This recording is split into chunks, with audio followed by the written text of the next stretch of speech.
The Ghost of Graylock, Chapter 9. Climbing into the front seat of Andy's pickup, Neil cried out in pain. It felt as if someone had replaced his shin bone with a hot iron spike. Sitting behind the wheel, Andy glanced over at Neil's injury. Maybe I should take you to see Dr. Simon down on Yarrow Street. Your aunts would probably want to do the same thing anyway.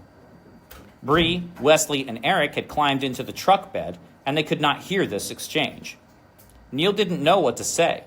As much as his leg hurt, he was kind of happy that it was a distraction from the nightmare they had encountered that afternoon. I'll drive you by Anna and Claire's. If they're home, I'll let them take care of it. If not, I'm taking you straight to the doctor. Looking down at Neil's leg, he sucked at his teeth, wincing dramatically. Ugh, Graylock sure can bite. At the aunt's house, the driveway was empty, except for the Baptiste brothers' bikes, which were still propped against the front porch. Andy slowed but didn't stop, zipping toward the center of Headston, and Neil cringed. Where could the aunts be? Shouldn't they have been home from the grocery store by now? He supposed he deserved to feel terrible. He had done the same thing to them, after all.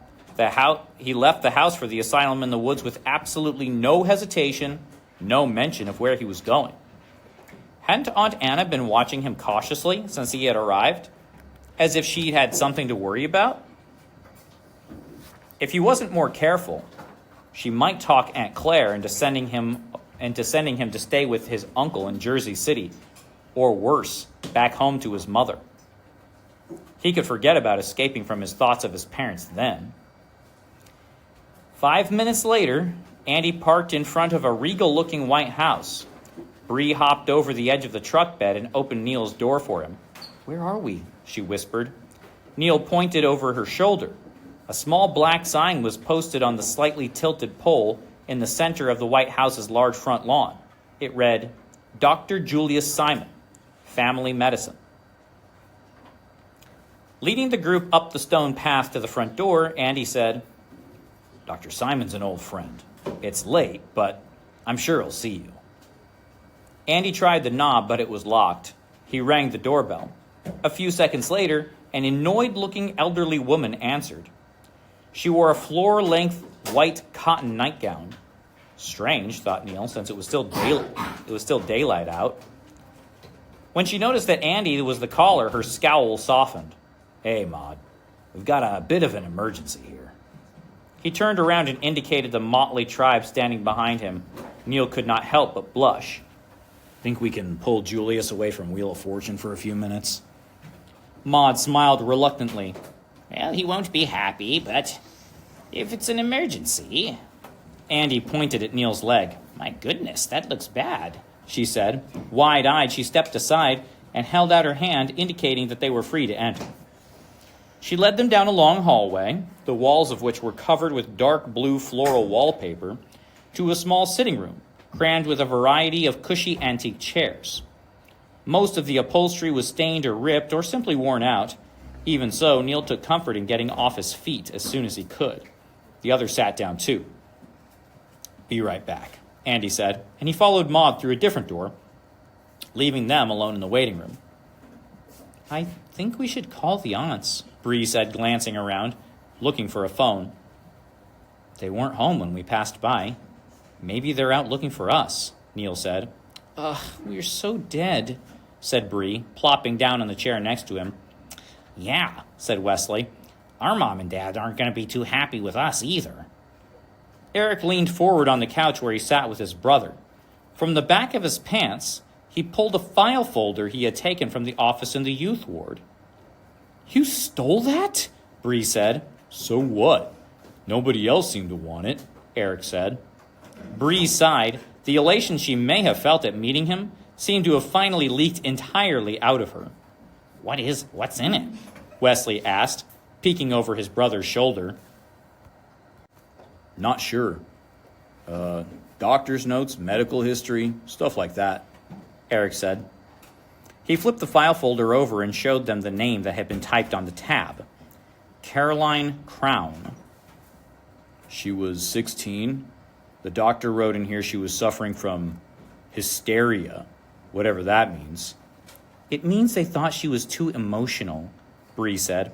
Lots of women, especially in the 1800s, used to get locked up for simply speaking their minds. Yeah, but this girl wasn't locked up in the 1800s. It seems like she really needed help. He opened the folder and shuffled through several pages. She attempted suicide several times. She was in Graylock for her own protection. At least, that's what it says here. I can't imagine being stuck in there would make anyone feel less depressed, Neil said. Well, you know, not all mental hospitals are like Graylock. The one my mom is at is really... Bree! Neil shouted. His sister covered her mouth and closed her eyes, as if she couldn't stand to be in the same room with the words she had just spoken. Your mom's in a mental hospital? Eric asked, closing the folder and placing it on the coffee table. Neil glared at Bree, who refused to open her eyes. It's not a mental hospital. She goes to a clinic in New Jersey, outpatient, which means that she doesn't have to spend the night there or anything like that. She's been upset since our dad moved to California. It's why we're up here in Headston. Our aunts invited us to stay until she's feeling better. He didn't bother meeting their eyes. She'll be fine soon. Everything's going to be okay. Yeah, I'm sure it will be. A door across the room swung open and hit the wall. A short, thin man dressed in a white coat breezed into the empty space. All righty then, he said. Where's my patient? Chapter 10. In the small white room, Neil sat atop a crisp paper on the exam table. So, Andy tells me that he found you kids playing in the state woods, He said that? The doctor nodded. What he didn't tell me was how you did this to yourself. Neil felt his face burn. I fell. Not a lie, but not exactly the truth. I see. The doctor sat on a small stool with wheels. He scooted forward and examined the scrapes on Neil's shin. Then he stood and checked out Neil's nose. The doctor reached for a tissue and handed it over. Neil wiped at his nostrils. Caked blood came away flecked on the paper. The doctor held a small light up to Neil's eyes. Well, the good news is that none of this looks too serious. We'll clean you up. Get your leg bandaged. What's the bad news? Andy said he's heading out to locate Anna and Claire. Knowing how protective those two are, I can assure you that the rest of your night will not be as fun as this. Neil's lungs tightened. Really? Are they that strict? The doctor smiled and opened a nearby cabinet, fetching a small bottle of iodine. This is going to sting. When he'd finished with Neil, Dr. Simon led the way back to the waiting room, where he rejoined Bree, Wesley, and Eric. So I suppose you'll just stay here until your aunts show up. Can I use your phone? Wesley asked the doctor. My parents are probably wondering where we are. Dr. Simon pointed at another door opposite the one he had come through.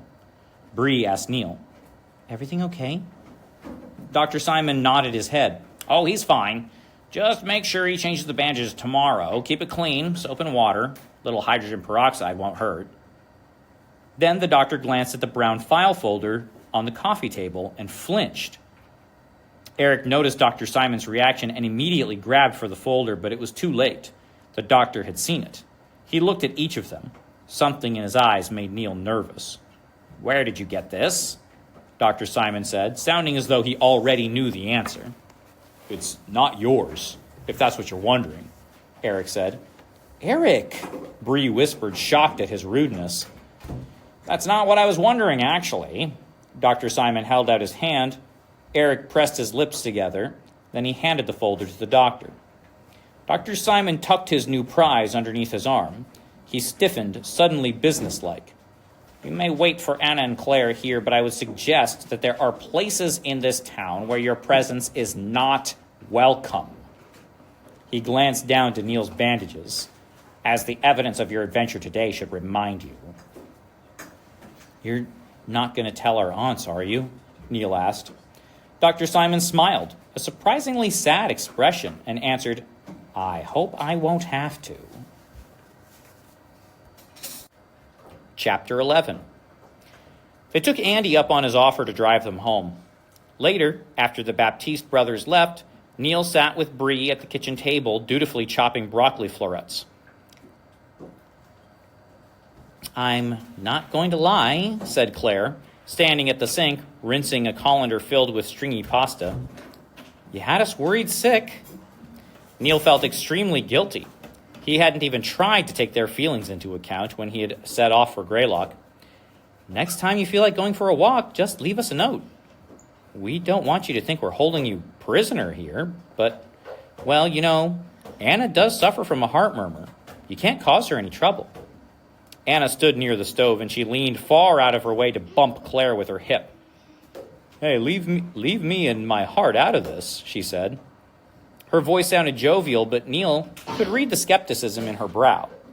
She definitely hadn't bought Andy's story that they had been surveying the trails behind the house, and Neil tripped on a log.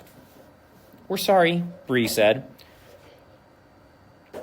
I don't know what we were thinking."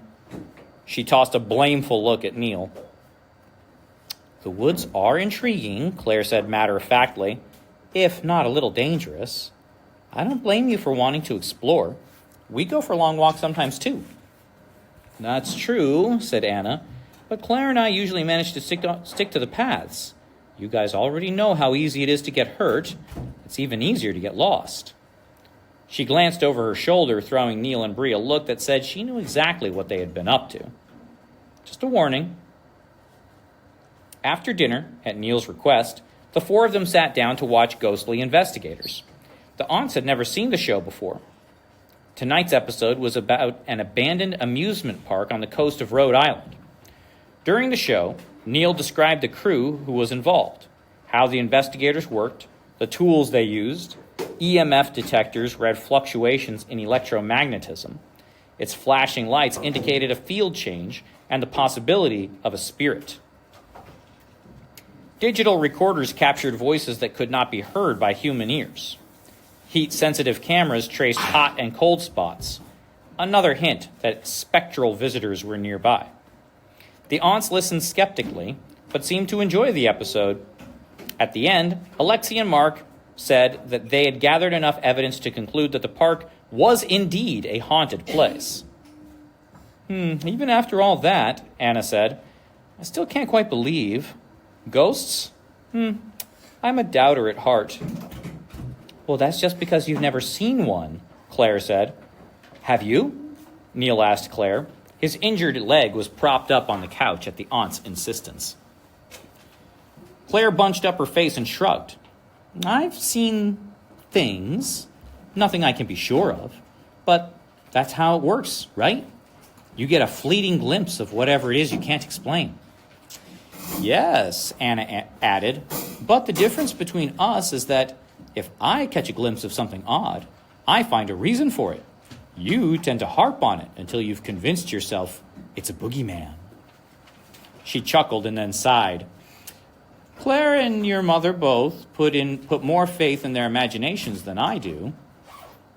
At the mention of his mother, Neil flinched, like parent, like child. "But what exactly have you seen, Aunt Claire?" Bree asked. Claire sat silently, looking like she was unsure whether or not to tell the story. Anna crossed her arms and cleared her throat. Claire ignored her and leaned forward. "Well, have you ever heard the legend of Graylock? It's a hospital that used to be in the backwoods here." "Yeah," Neil said hesitantly. He avoided Bree's glare. "We've heard some stories." "Well, on our walks in the woods, I sometimes get the feeling that I'm being watched." "See," Anna said, throwing up her hands. "Would you call that ghostly?" "That's not all," said Claire. She turned to Anna, her face growing stern.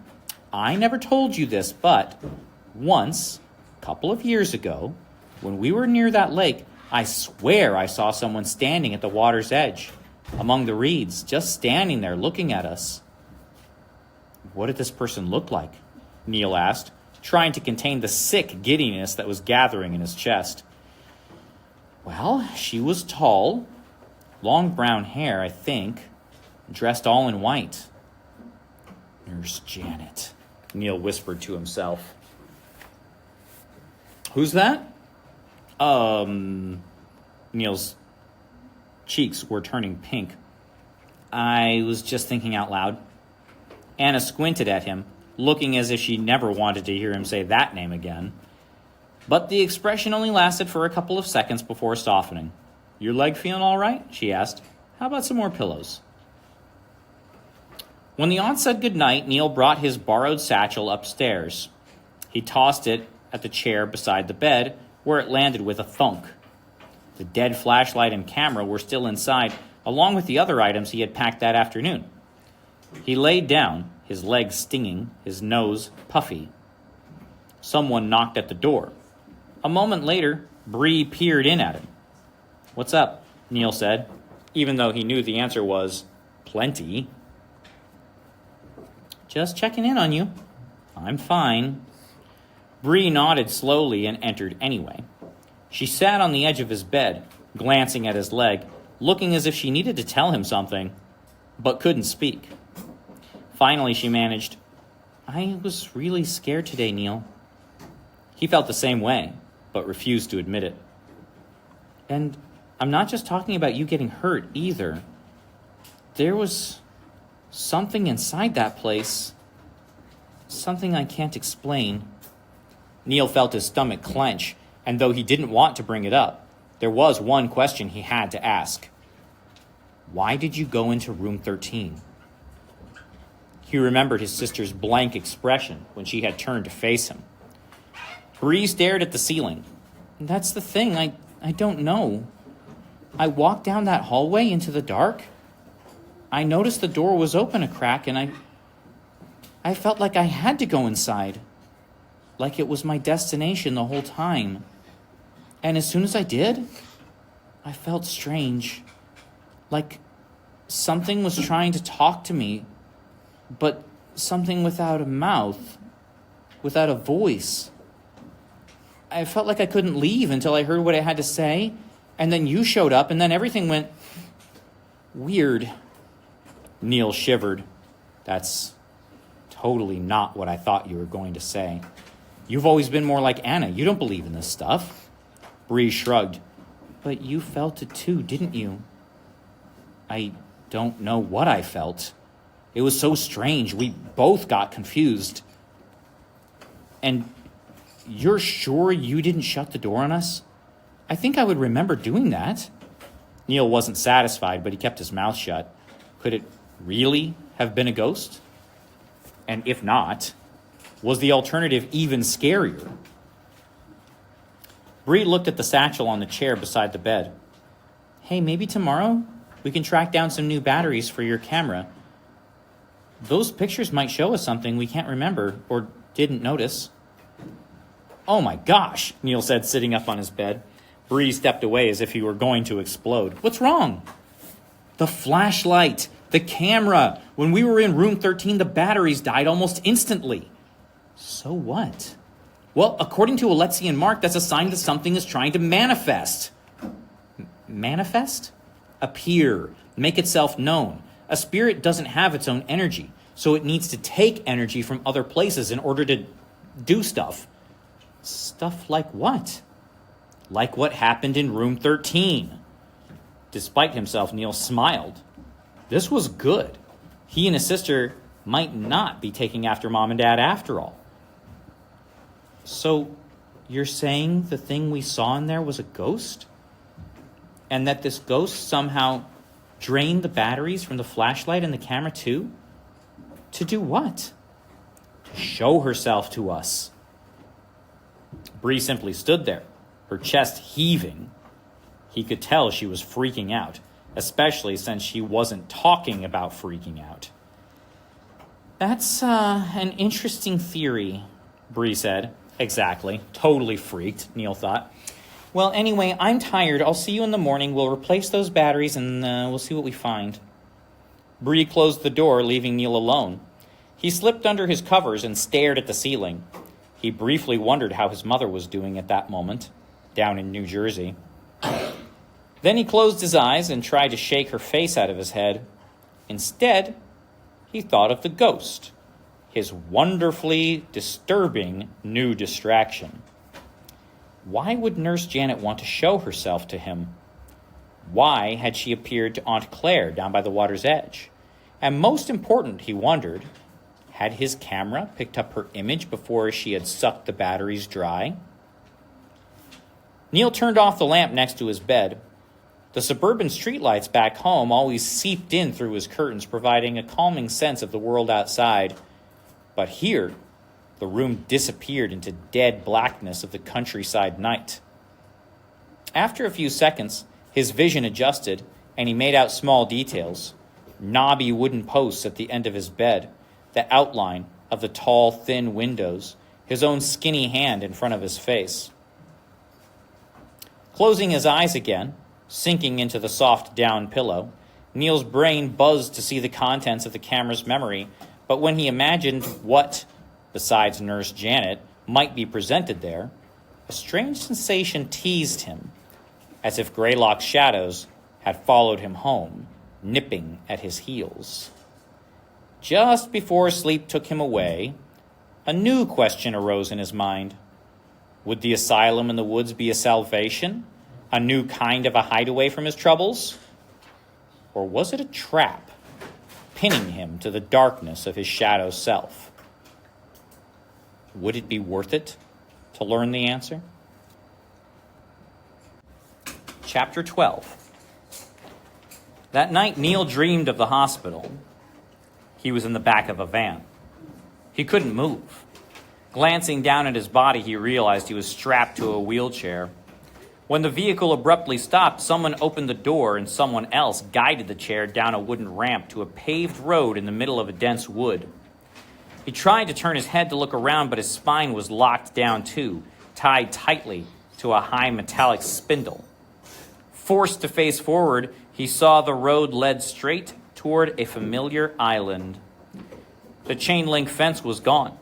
The concrete bridge was in perfect shape. Crossing the water, he noticed the surface was clear of any green scum. The healthy reeds grew with an almost cultivated appearance, trim, straight, clean. Ahead, Graylock Hall waited with a blank expression.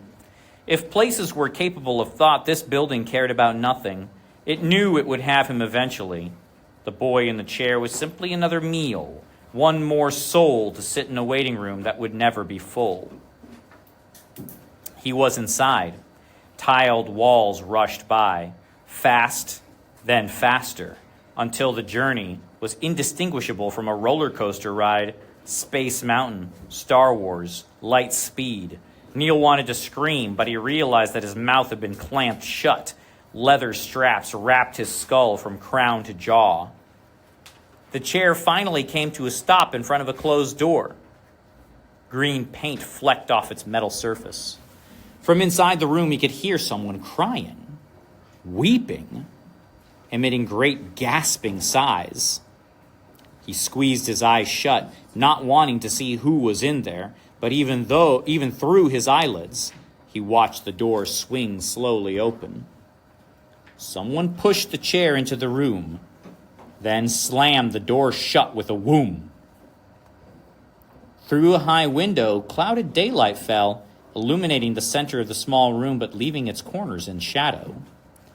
The walls, the ceiling, the floor were all dingy, puffy, and padded. Once they were white. Flicking his eyes back and forth, Neil noticed long scrapes in the old pads, where patients had clawed at the walls, trying to escape. Dark brown streaks painted the edges of the gouged fabric. He imagined broken fingernails, dried blood that no one had ever bothered to clean up. Then, from a shadowed corner, something moved. A voice cried out, not words though, a sigh of frustration, a sob of misery and hopelessness. The light shifted. Someone was sitting there in the darkness, as if in her own mess, huddled head down, dressed in white. A coat with abnormally long sleeves pinned the person's arms to her torso. Stringy long hair covered her face, draped almost to the floor. Her shoulders shuddered. Neil grunted, and the person froze, as if suddenly aware that he was there. The figure raised her head, peering at him from behind the tangle of wild hair. She gasped, leaned back against the padded wall, and struggled to stand. Then she stumbled forward barefoot, step, step, step, all the way up to his wheelchair, threatening to fall face first into Neil's chest. He pressed himself into his seat, unable to move, not able even to cry out. The person froze, examined him closely, sniffing at his face. With the figure directly in front of him, Neil expected to smell rot, filth, stale breath. Instead, he experienced a recognizable aroma, not unpleasant. Roses. His mother's perfume. A lightning bolt of nausea melted his muscles. The woman shook the hair from her face. Though the eyes that peered at him were puffy and red from weeping, they were instantly recognizable. Even this desperate and wildly ecstatic. "Honey," whispered his mother. "Neil, baby, you've got to get us out of here." But how, he thought. As if to answer him, she opened her mouth. A huge purple tongue lolled out, dripping noxious black liquid. This was no longer his mother's face. She leaned in as if she were going to kiss him, but at the last second, her cracked lips parted, showing him black gums and several clusters of long, sharp teeth, the brightest white in the darkness. Ah! Neil awoke with a start, and when he did not recognize the room, he cried out quietly. A moment later, his brain clicked everything into place. He was in his aunt's house. He'd had a nightmare, a bad one. He let it slip away, but several pieces stuck. The padded room, the figure in the corner, his mother's plea, the horrible face. He took a deep breath, wishing for the glass of water he always remembered to keep next to his bed at home. He froze, suddenly aware that he was not alone.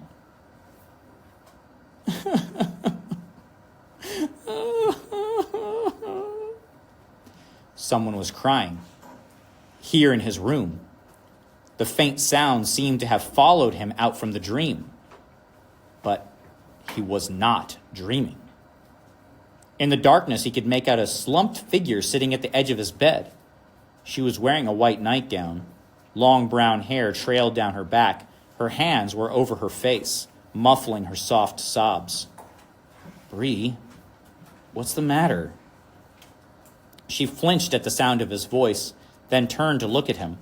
Her face was in shadow, but he felt her piercing stare as if she couldn't believe that he actually could see her here in the darkness. "Did you have a bad dream too?" He leaned forward to touch her shoulder, but she stood before he could touch her. Watching him, she backed toward the bedroom door, where she paused before slipping out. She was gone before Neil had the chance to think of turning on the bedside lamp. He threw back his sheets and slowly edged toward the door. Near the end of the bed, his bare feet slid on a slick patch on the floor. It was wet. What the? He imagined a pool of tears. Had his sister been crying for so hard for so long? Was that even possible? Neil bent down. His fingers tingled as the cold moisture clung to his skin. Definitely water. Clutching the mattress to pull himself back up, he realized that his bed was also damp. Maybe Bree had just taken a bath or something? It felt like it was the middle of the night, but he couldn't say for sure. The clock at his bedside had apparently run out of batteries. Neil found his way to the hall. He knocked on his sister's door. There was no answer. He turned the knob, pressing his mouth up to the crack. "Bree," he whispered. From inside came a soft groan. Neil pushed the door open and stepped in. Bree was sprawled across the mattress. Her sheets and limbs were tangled together. She lifted her head from the pillow. "Neil?" Her voice was foggy with sleep. "What are you doing?" Neil felt a chill. His shin suddenly pinched at him. "I just came to see if you were okay." "I'm fine, I was sleeping." "Sleepwalking, you mean?" Bree propped herself up on her elbows to see him more clearly. She reached over and turned on the lamp. The room filled with a cozy glow. Sleepwalking? I don't think so. Neil flinched. You were sitting at the edge of my bed just now. You were crying so hard the floor was wet. You're dreaming. Bree sounded annoyed. I swear I wasn't. I'd bet my... Then he noticed something odd. Bree was wearing a purple t-shirt and gym shorts. Definitely not the white nightgown she had had on in his bedroom. That chill enveloped him again. He wiped a new dampness from his clammy palms onto his pajama pants. You'd bet what? He was about to say his life, and he was glad he had stopped himself. It's a bet he would have lost. Moving toward Bree's bed, he pointed to a dark spot on her sheets. What's this? Bree sat up. She touched the stain. Ew, it's damp. Yeah, I found the same thing in my room. Bree bit at her lip. You swear you're not messing with me? No way. She was here. Who was here? Neil had a pretty good idea, but he couldn't bring himself to say the name out loud, as if that would draw her back again. Instead, he explained exactly what had happened to him when he had awoken from his nightmare. Bree hopped out of bed and stood next to Neil, as if this new closeness would protect them from their fear. What do we do? Bree asked. Tell the aunts? And freak them out too? Maybe it was one of them. Oh, sure. Claire or Anna snuck into both of our rooms and sat on our beds soaking wet, crying their eyes out? You really believe that? No, but what's the other option? Neil could think of several, none of which provided him with any comfort. Bree must have felt the same way, because she did not answer.